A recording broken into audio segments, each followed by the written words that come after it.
once you've got that little bit of a hole in the gap in the wall, you've got to go for it then, or else they will be able to patch it. I think the only way that Argentina win this game is if they utilise the 15 role for Australia and just put high balls up. Because obviously we don't really know who we're going with the 15 right now. Tom Banks is injured.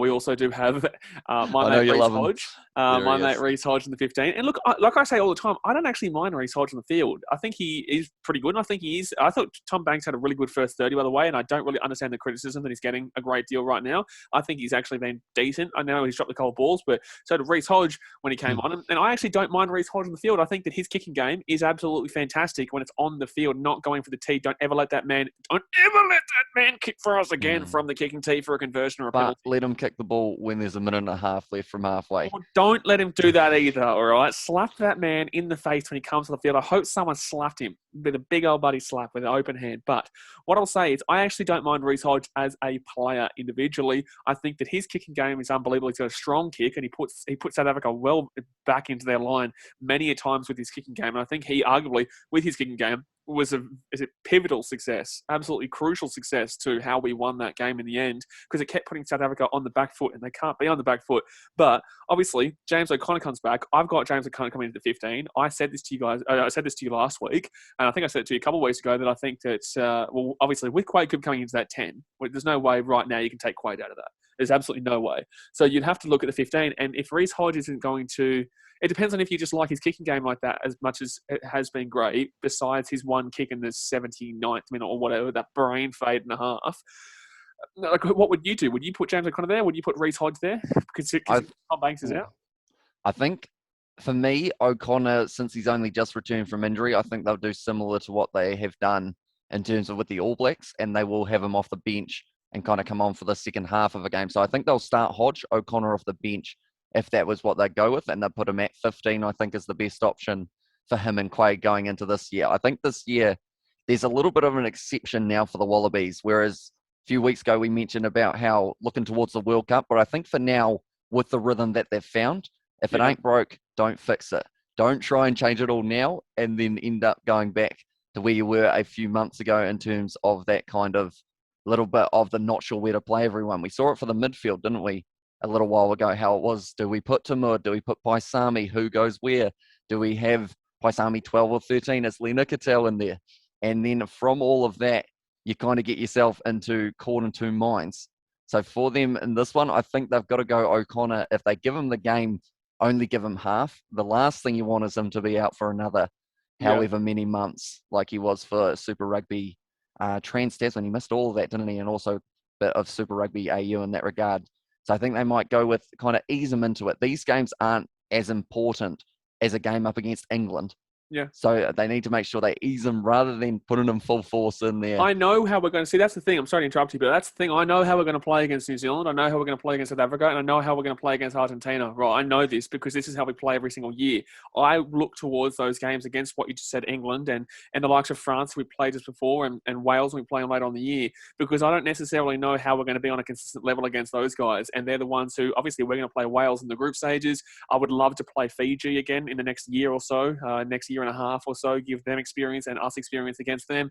Not just because I want to get ready for the World Cup, but in the same sense, this next 2 years, this is the 2 year run up. Like this 2 years that we've just passed, and I said this on the first podcast, this 2 years that has just passed is where you're kind of reeling from that World Cup. You're trying to think about what you're going to do next. You're not really implementing what you're doing next, but you're kind of moving through the processes of getting to a stage where now the 2 year countdown has started, and now you want the momentum. And that's why I agree with what you just said in regards to if it's not broke, don't fix it. And I think I was a bit ridiculous for the way I was thinking a couple of weeks ago in the sense of not using Quade because I want to think about the World Cup. But even though I don't care necessarily about the impact of the winning the Rugby Championship, want to win it, but in the same sense, like I said, don't really care about the individuality of being the current Rugby Championship champions. It's not really what I focus on. But over this next 2 years, I want to utilise this momentum from this South African win and from this back-to-back series that I think, okay, now we can beat Argentina if we go through and finish off with 4 wins. And then go into that European tour. We play England, Wales, Scotland, even Japan. I think we play another team as well. I think it's 4 or 5 games. And then just keep this momentum going because it is only 2 years now. And from now until the World Cup, I would say I'm going to calculate probably about disagree with me if I'm wrong, but about 20 to 25 games between now and the 2023 World Cup, would you say? I'd like to see it. I'd like to Well, see no, that Chris, many. we've got 4 or 5 games at the end of this year against European nations. We've got plus Japan. So 4 plus Japan, potentially 5. Then you've also got the 2 games here against Argentina. So that's 7 already. Then we've got to think about next year with the Rugby Championship. There's 6 games automatically, or 5 games. No, yeah, 6 games automatically. So then we're moving to 13. Plus, we've also got the probably the end of season tournament, which will be... You'll have a tour up against exactly the what Northern I'm saying. Hemisphere side. That's what I'm Because you had saying. Ireland in 2018, I have just seen. Yeah. And then also, who are you due to play? Because I know you've had France this year. Yeah. Who is your next kind of tour team that you normally have? Would it be a 3-match Wales? I don't think they would do England? Wales. I don't think it would be England. I don't think it'd be Wales. I think it'd be England. I was about to say England before you said that, which would be interesting. That'd be really big. That'd be really big. Essentially, how much Australians and English dislike each other when it comes to rugby. It is. It's very hated. I'm getting heated thinking about it right now. But no, long history. Yeah, long history between us and long Wilkinson. Sorry, English. I mean, yeah. But yeah, long drop goal. Can you shut up, please? Thank you very much. But look, we've kind of gotten a bit distracted now. But anyway, what I was saying was going into this next 2 years is a momentum builder. It is all about building that momentum rather than thinking about what's been and gone in the past, been and gone with our history.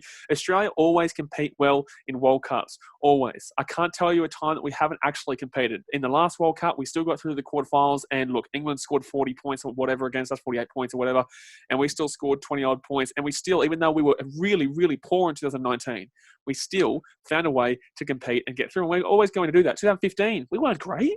2015, we weren't great then, and we still made the World Cup final against New Zealand, right? World Cup final against New Zealand. 2011, I think we still got to the semi. I think we lost to you guys, actually. I think we lost to you guys in the semis, if I'm not mistaken, or it could have been France. No, I think we lost to you guys in the semis in 2011 when it was obviously played in New Zealand, the World Cup.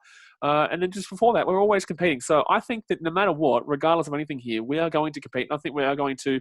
I honestly, I'm going to say a pretty outlandish statement here. If Australia can maintain and build off this momentum and we somehow happen to avoid New Zealand, because I think it's a mindset, as we've said, I honestly could see Australia winning this 2023 World Cup if they maintain the same momentum and the same game style of how we're starting to play right this current second.